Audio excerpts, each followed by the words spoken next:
Hello students, आज मैं फिर आपके सामने एक नए टॉपिक कॉमन एरर्स लेके आपके सामने हाजिर हूँ।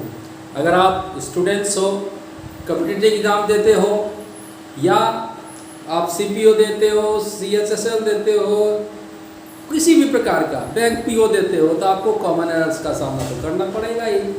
तो इस वीडियो में भी मैं आपकी वो टेंशन जो है वो दूर करने के लिए बिल्कुल हाजिर हूँ। तो चलिए तैयार हो जाते हैं अपने साथ हम कॉमन एरर्स को लेके, है ना। देखिए कॉमन एरर्स को हम पहचाने कैसे, ये सबसे बड़ी दिक्कत होती है। तो कॉमन एरर्स को पहचानने से पहले you must be skilled in the grammatical portion, चाहे वो किसी भी प्रकार का छोटा से लेके बड़ा से बड़ा कोई भी ग्रामर का चैप्टर हो, उसमें आपको महारत हासिल होनी पड़ती है। लेकिन इतनी महारत हासिल होना भाई बहुत ही मुश्किल बात है, क्योंकि उसका तो कोई अंत है ही नहीं। तो हम क्या करते हैं, अ लिटिल मोर प्रैक्टिस, क्या करते हैं हम थोड़ा बहुत प्रैक्टिस कर लेते हैं। और प्रैक्टिस करते करते because practice makes a man perfect, है ना, कि प्रैक्टिस किसी भी आदमी को क्या कर देता है, परफेक्ट बना देता है। तो इसीलिए आज फिर मैं आपको एक प्रैक्टिस सेट के साथ आपको मैं कॉमन एरर्स लेके हाजिर हूँ। तो चलिए देखते हैं कॉमन एरर्स। फर्स्ट क्या है, माय सिस्टर इन लॉ। देखिए ये सेंटेंस में 1 पार्ट, 2 पार्ट, 3 पार्ट और चौथा पार्ट में नो एरर है। कहने का मतलब अगर 3 पार्ट में एरर नहीं आया तो सेंटेंस करेक्ट है और वहां पर आप नो एरर पे टिक कर देंगे। इस तरह से आपको करना ही, आप जानते हैं, आप स्किल्ड है, करते आ रहे हैं। तो कहते हैं my sister in law who lives in Mumbai. देखिए ये जो हु है इसको पहचानिए। हु एक क्या है यार, हु एक रिलेटिव प्रोनाउन है और रिलेटिव प्रोनाउन का प्रयोग यहाँ पर दो वाक्य को जोड़ने के लिए किया गया है। तो अनेक प्रकार के रिलेटिव प्रोनाउन होते हैं। हु होता है, whom होता है, that होता है, which होता है, ये सब क्या है, रिलेटिव प्रोनाउन है।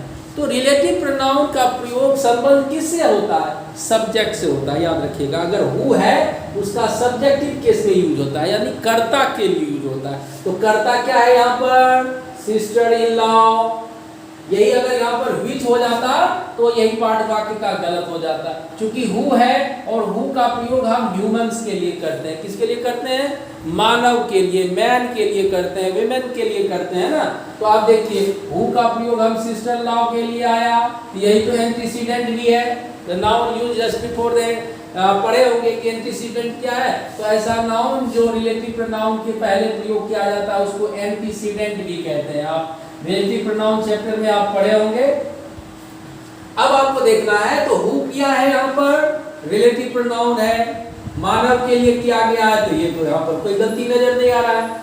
अब देखिए ये जो लिव्स है, यहाँ पर देखिए हु लिव्स इन मुंबई। तो लिव्स क्या है, V5, क्रिया का 5वां रूप है। ध्यान से देखिए, एक एक सेंटेंस में मैं आपको 3 मिनट 4 मिनट देख ऐसा बताऊंगा कि आपका कंसेप्ट ऐसा, अगर कोई और भी रिलेटेड सेंटेंस है तो आपको भाई कॉमन एरर्स में प्रॉब्लम नहीं होगा। बताने वाले तो लोग बहुत हैं, लेकिन मेरा तरीका भी आजमा लीजिए। अच्छा लगे तो सब्सक्राइब जरूर कीजिएगा, शेयर कीजिएगा, लाइक कीजिएगा और कमेंट भी कीजिएगा, सर बहुत अच्छा लगा, है ना।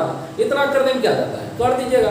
तो देखिए क्या है, my sister in law who lives. तो यहाँ देखिए सब्जेक्ट क्या है, सिस्टर इन लॉ, सिंगुलर है। मैंने आपको बताया अभी ये SSPP formula, singular subject singular verb, plural subject plural verb. तो सब्जेक्ट क्या है, सिंगुलर सब्जेक्ट है, my sister in law who lives in Mumbai. यहाँ तक में कोई नजर आ रहा है गलती, हमको तो नहीं नजर आ रहा है, आपको आया क्या, और देख लीजिए बढ़िया से। तो यहाँ तक सेंटेंस के 2 पार्ट जो है उसमें कोई गलती नहीं है भैया। अब चलिए तीसरा देखते हैं, have come to stay with us. आज तो यहाँ पर क्या है, हम लोगों के साथ कह रहा है, ऑब्जेक्टिव केस है वी का। हम लोगों के साथ सिस्टर इन लॉ जो है वो क्या करने आई है, ठहरने आई है ना। ये प्रेजेंट परफेक्ट नजर आ रहा है, ये टेंस आपको प्रथम दृष्टया प्रेजेंट परफेक्ट नजर आ रहा है। प्रेजेंट परफेक्ट क्या होता है, देखिए भाई, प्रेजेंट परफेक्ट और पास्ट परफेक्ट में क्या अंतर है, ध्यान से देखिए। आप कंपटीशन का तैयारी कर रहे हैं, इसका ध्यान आपको देना होगा कि what is present. Present perfect में क्या होता है कि काम का असर प्रेजेंट तक रहता है, अब पास्ट परफेक्ट में क्या रहता है, काम का असर पास्ट में ही खत्म हो चुका होता है। यही अंतर है कि हैड हैव प्लस V3 रहे, the effect of that work is just to the present, near the present, till now उसका असर अभी है, वही है प्रेजेंट। तो यहाँ देखिए हैव का काम क्या हो गया, V3, टू स्टे ये इंफिनिटिव हो गया, विथ अस ये विथ प्रीपोजिशन हो गया, अस यहाँ पर जो क्या हो गया, ऑब्जेक्टिव केस हो गया, कोई गलती नहीं नजर आ रहा है, इधर तो कोई गलती नहीं नजर आ रहा है। अब यहाँ पर देखिए जो हैव कम है, हैव SSPP जानते हैं ना, सिंगुलर सब्जेक्ट सिंगुलर वर्ब। आप बताइए कि हैव यहाँ पर सिस्टर इन लॉ क्या आ रही है, एक क्या होगा ना, एक वो सिस्टर इन लॉ आ रही है, तो हैव लगेगा यहाँ, क्या लगना चाहिए, तो हैव का सिंगुलर क्या होता है, क्योंकि यहाँ पर my sister in law singular है, हैव का सिंगुलर क्या होता है बताइए जल्दी, क्या होता है बताइए, तो क्या लगना चाहिए था यहाँ, हैव। तो यही पर यही वाला पार्ट सेंटेंस का। तो इस तरह से आप जब एक एक शब्द पर नजर डालिएगा ना, तो आपका कॉमन एरर्स बन जाएगा, है ना। थोड़ा ध्यान दीजिएगा भैया, और कोई बड़ा बात नहीं है, टेंशन में रहते हैं तो टेंशन फ्री कर दीजिए, एकदम टेंशन फ्री रहिए, और एक एक शब्द को बिना देखे हम कॉमन एरर्स बना ही नहीं सकते हैं, नहीं तो भाई इधर आप देखिएगा इधर गलतियां निकल जाएगा, है ना। अब देखिए दूसरा है वी मस्ट क्या है, नेसेसिटी है, आवश्यकता है, ये मॉडल्स है। तो वी के साथ तो मस्ट तो सबके साथ लग ही सकता है, सब्जेक्ट चाहे सिंगुलर है या प्लूरल है, आई वी के साथ मस्ट, यू के भी साथ, ही के भी साथ, तो इसमें कोई गलती नहीं है, देख लिए ना, है कोई गलती। डिनाउंस एक ऐसा वर्ड है जिसका निगेटिव मीनिंग है, निंदा करना, भर्त्सना करना, उसका शिकायत करना, उसको डिनाउंस कहते हैं, है ना। तो डिनाउंस किसका होता है, अच्छा चीज का कि बुरा चीज का, ये बताइए। अच्छे चीज का ना, अच्छा चीज का कैसे होगा भाई, जब भी होगा कब होगा, गलत चीज का हम निंदा, अच्छा चीज का प्रेज करते हैं, डिनाउंस नहीं करते हैं ना, प्रशंसा करते हैं, है देखिए बढ़िया से। तो क्या कहते हैं डिनाउंस, मतलब क्या हो गया, क्या हो गया, निंदा करना, उसका भर्त्सना करना, है ना, क्रिटिसाइज करना। तो क्या हो गया, वी मस्ट डिनाउंस, इसमें क्या, डिनाउंस तो एक वर्ड है, वर्ब है, यहाँ V1 है, तो मस्ट के बाद V1 आता ही है, कोई भी मॉडल्स के बाद V1 हम यूज करते हैं। अब क्या है वर्ड, नाउन क्या है, जस्टिस एंड ऑपरेशन। ऑपरेशन का हम, ऑपरेशन का दमन का हम क्या कर सकते हैं, निंदा, कोई दमन कर रहा है, किसी को जो है सो वो दबा रहा है ना, तो उसका हम निंदा कर सकते हैं। लेकिन बताइए न्याय का निंदा होता है कभी, क्या नहीं होता है। तो ये भी ध्यान देना होगा आपको कि हम कहाँ कौन सा वर्ड का सिलेक्शन हुआ है कॉमन एरर्स में, वो भी आपको देना होगा ध्यान। तो इसलिए आप देखिए ये जस्टिस के बदले आप क्या यूज करिएगा भाई, इनजस्टिस। तो यही इनजस्टिस यहाँ पर यही वाला चीज जो है गलत हो जाएगा, और जस्टिस के जगह क्या होना चाहिए था, इनजस्टिस। ये चीज ध्यान दे दीजिए, कॉमन एरर से ये भी बन जाएगा आपका, है कि नहीं है। अब आप ध्यान दीजिए तीसरा नंबर पे चलिए, छोटे वीडियो रहेगा आपका, क्योंकि हम 5 ही सेंटेंस आपके लिए लाए हैं इसमें।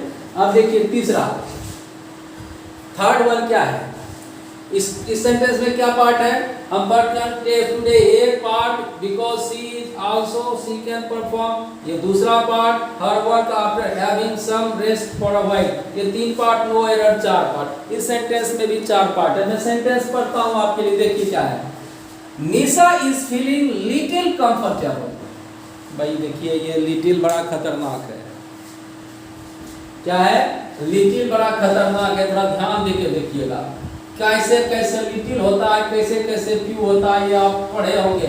ये एडजेक्टिव है, और 3 प्रकार का लिटिल होता है। देखिए कौन कौन प्रकार मैं आपको बता देता हूं। एक होता है आपको लिटिल,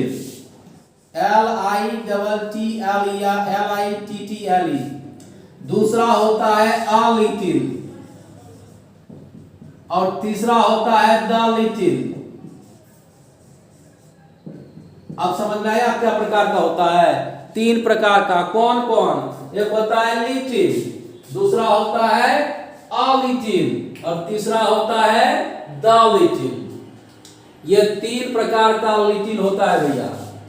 तो ये a little जो है ये केवल little a little sorry a little जो है केवल ये लिटिल ये निगेटिव मीनिंग देता है। जैसे अगर कहेंगे और इसका प्रयोग अनकाउंटेबल के लिए किया जाता है। किसके लिए? अनकाउंटेबल, जिसको हम नाप तोल मतलब कि जैसे दूध है, पानी है, घी है, तेल है, ये अनकाउंटेबल नाउन है ना, तो वहां पर हम लिटिल का प्रयोग करेंगे। तो लिटिल का प्रयोग जैसे होगा ना, जैसे मनी है वो भी अनकाउंटेबल नाउन होता ही है ना, मनी भी। तो हम कहेंगे जैसे कि बाल्टी में थोड़ा सा नहीं के बराबर पानी है, क्या कहेंगे? There is little water. बोतल में थोड़ा सा नहीं के बराबर दूध है, हम वहाँ क्या कहते हैं? There is little milk. लेकिन जैसे ही a लिटिल लगेगा तो वो पॉजिटिव मीनिंग देता है। क्या देता है? पॉजिटिव मीनिंग देता है। a little always gives positive meaning. ये लिटिल और a लिटिल के अंतर भी समझा रहा हूँ आपको। ये अगर समझ जाइएगा ना, तो ये आपका गलती पकड़ लीजिएगा अपने। हम नहीं वो बताएंगे तो आप पकड़ लीजिएगा, कहिएगा सर इतना अच्छा बता दिए लिटिल a लिटिल में। और द लिटिल का मतलब होता है जो कुछ, है ना। कभी कभी होता है ना, जो कुछ भी दूध था बच्चा सब पी गया, तो वहाँ क्या कहेंगे? The little milk. The little milk मतलब क्या? जो कुछ भी दूध था। The little money I have, जो कुछ भी मेरे पास पैसा था। The little money I had, जो कुछ भी पैसा मेरे पास था। तो द लिटिल मतलब व्हाट एवर, अ लिटिल मतलब कुछ, समथिंग। और क्या? लिटिल के मतलब नहीं के बराबर। अब आप चलिए तीसरा वाक्य में, निशा इज फीलिंग लिटिल अनकंफर्टेबल। बताइए, थोड़ा सा अनकंफर्टेबल महसूस कर रही थी ना टुडे। क्यों भाई? Because she is ill. देखिए यहाँ भी ये प्रेजेंट में है, तो बिकॉज के बाद वाला भी क्लाउज प्रेजेंट में है, तो वाक्य में कोई गलती, तो इज इल में तो कोई गलती नहीं है, इज सही है यहाँ। अब देखिए कॉमा के बाद क्या है? सो सी कैन परफॉर्म। देखिए सब्जेक्ट सी है, निशा के लिए कोई गलती नहीं है। कैन मॉडल्स आ गया, परफॉर्म V1 आ गया। ध्यान से देखिए, अब हर यहाँ पर जो है ऑब्जेक्टिव केस में आ गया। किसके लिए? सब्जेक्ट सी के लिए। सी के लिए हम हर यूज करते हैं ना, है ना, कर्म कारक, जिसको हम ऑब्जेक्टिव केस कहते हैं। क्या कहते हैं? ऑब्जेक्टिव केस में हम सी का यूज के लिए क्या यूज करते हैं? हर का यूज करते हैं ना। तो because she can perform her work after having. ये देखिए हैविंग। देखिए भाई, हैविंग एक ऐसा वर्ब है ना, जब इसका प्रयोग पोजीशन में होता है, कोई चीज रखने में होता है, तब उसमें आईएनजी नहीं लगता है। याद रखिएगा, ये सब टॉपिक याद रखिएगा, मैं बताऊंगा आपको। प्रेजेंट कंटिन्यूअस के स्टैटिक वर्ब कितने हैं जिसमें आईएनजी नहीं लगता है, और लगता है तो कहाँ लगता है और कहाँ नहीं लगता है, मैं बताऊंगा। ये हैविंग जो है, ये आपको ध्यान रखिएगा कि हैविंग का प्रयोग जब पोजीशन के अर्थ में होता है ना, तब वहाँ पर आईएनजी नहीं लगता है। लेकिन हैविंग मतलब जैसे आई एम हैविंग माई मील, है ना, तो हैविंग मतलब क्या हो गया? ईटिंग हो गया, नहीं हो गया है? तो जहाँ पर खाने का, वहाँ हैविंग का मतलब ईटिंग हो गया, तो मीनिंग चेंज हो गया। यहाँ देखिए, आफ्टर हैविंग सम रेस्ट, या हैविंग का मतलब क्या हुआ? कुछ रेस्ट करने के बाद। रखना तो नहीं हुआ, रेस्ट किया जाता है ना, रखा नहीं जाता है, तो वहां पर हैविंग होगा। सही है ये भी सही है। फॉर अ व्हाइल, कुछ समय के लिए। अब चलिए तो आपको देखिए यहाँ पर गलती नजर आ रहा है, आपको नजर आया ना कि लिटिल नहीं होगा, अनकंफर्टेबल कुछ तो महसूस कर रही है, तो आंसर क्या हो जाएगा? A little. ध्यान दीजिएगा, तो Nisha is feeling a little uncomfortable today, है ना।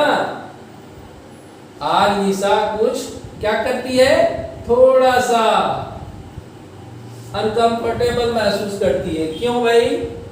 कारण दिया हुआ है आपका। अब नंबर 4 में आइए। I have check this month calendar. ध्यान दीजिए, कभी कभी छोटा सेंटेंस में भी गलती ढूंढना बड़ी मुश्किल हो जाता है भैया, और ध्यान नहीं दीजिएगा ना तो ये ऐसे स्लिप आउट कर जाएगा। और जानते हैं ना, ऑब्जेक्टिव जो रखते हैं हम लोग गोला एग्जामिनेशन में, एक बार रंग दिए ना, तो इच्छा होने के बाद भी आप सही आंसर जान भी गए तो आप बदल नहीं सकते हैं। Be aware of such sentences, ऐसे वाक्यों से आप एकदम सतर्क रहिए। इन्हें कि छोटा है तब बना लिए, कहाँ गलती है ढूंढिए पहले, यही तो कॉमन है, एरर्स उसमें कॉमन है, आम बात है, लेकिन आपको ढूंढना पड़े, कभी कभी नहीं भी रहता है, इसीलिए हम ध्यान से देखते हैं। चलिए देखते हैं क्या कहता है। I have checked this month, I have checked this month, month calendar, आप बताइए भाई। I have checked कौन टेंस है, subject plus has plus V3, I के साथ तो हैव आएगा, तो यहाँ तक कोई गलती नजर आ रहा है आपको, देखिए तो। अब देखिए क्या है, मंथ कैलेंडर, कभी सुने हैं मंथ कैलेंडर? ईयर कैलेंडर सुने हैं कभी? डे रूटीन सुने हैं कभी? ये सब ध्यान रखिएगा कि डेज रूटीन होता है, ईयर्स कैलेंडर होता है, मंथ्स कैलेंडर होता है, कभी मंथ कैलेंडर नहीं होता। तो ये सब जो आपका पॉजेसिव केस है, आपको एपोस्ट्रोफी कहाँ यूज करना है उस पर भी ध्यान देना है। अब आप देखिए क्या हो जाता है भाई कि I have check this month calendar नहीं होके यहाँ क्या हो जाएगा, ध्यान दीजिए, आपका आंसर हो जाएगा मंथ्स कैलेंडर। आंसर क्या हो जाएगा? Months calendar. तो क्या हो जाएगा answer? I have check this months calendar, यही आपका यही आंसर हो गया, मंथ्स कैलेंडर। इस पे ध्यान दीजिए। अब question number 5, come to question number 5। Mister Gupta invited all his daughter in laws. देखिए इनवाइटेड क्या है, D2 है, क्रिया का दूसरा रूप है कि नहीं है, तो क्रिया का दूसरा रूप हो गया तो सिंपल पास्ट में आ गया। पूरा सेंटेंस पे फिर से पढ़िए। Mister Gupta invited all his daughter in laws to attend the grand party last Sunday. ये देखिए फिर लास्ट, अगर सिंपल पास्ट में टेंस है तो लास्ट हम प्रयोग करते हैं, यस्टरडे का प्रयोग करते हैं सिंपल पास्ट टेंस के साथ, यस्टरडे का प्रयोग करते हैं, लास्ट का प्रयोग करते हैं, अगो का प्रयोग करते हैं। ये तीन चीजों को ध्यान रखिएगा। सिंपल पास्ट अगर सेंटेंस है तो आप उसके साथ यस्टरडे का प्रयोग कर सकते हैं, लास्ट का प्रयोग कर सकते हैं, अगो का प्रयोग कर सकते हैं, है ना। तो आप क्या क्या कर सकते हैं, अगो का प्रयोग कर सकते हैं, बात ये भी सही है। अब देखिए all his daughter in law, to attend यहाँ पर क्या हो गया, इंफिनिटिव हो गया, क्या चीज करने के लिए, शामिल किसमें, the grand party last Sunday. इधर तो कोई नजर नहीं आ रहा है, to attend the grand party last Sunday. अब कहा आपको देखिए इस पार्ट के सेंटेंस के इस पार्ट में ध्यान दीजिए जो कि है all his daughter in law.